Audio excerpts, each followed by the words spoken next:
So, good day mga kapurinarya. So, welcome back to my channel. So, for this video mga kapurinarya ay maglilibing po tayo ng ating customer, no? So, samahan niyo ako ngayon at tayo po ay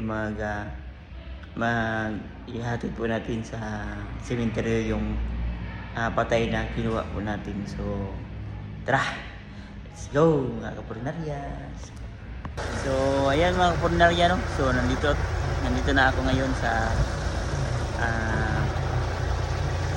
public cemetery dito sa Carmen. So ayan.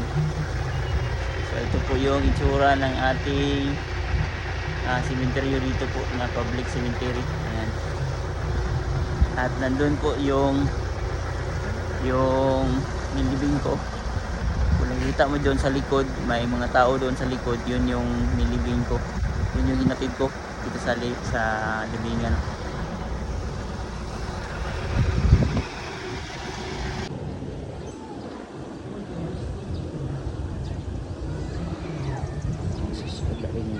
So, ito yung view natin dito mga kapurinaryan.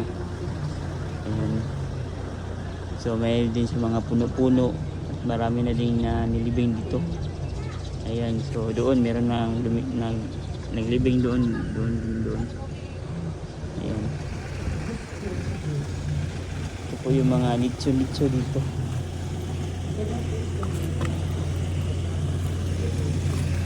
Ito po yung sasakyan na ginamit natin. So, hinihintay ko lang na matapos yung ating servisyo ng ating paghatid dito kasi ngayon ay last na viewing na at pagkatapos ng prayer ilalagay na siya doon sa unos-unos. So ngayon naghihintay muna ako na malagay sa pansyon or nicho yung patay kasi yung so ayun mga kapurinarya, no? Tapos na natin na i-deliver or i-atid sa huling hantungan yung kabaong, no? Yung customer natin. So dito ko lang tatapos ng vlog na ito mga kapurinarya. So kung hindi ka pa naka-subscribe sa ating mga channel mga kapurinarya, so please like and share and subscribe sa ating mga channel. At huwag po natin kalimutan na tayo po ay mahal ng Pinoon. So see you in the next vlog. Peace out mga kapurinarya.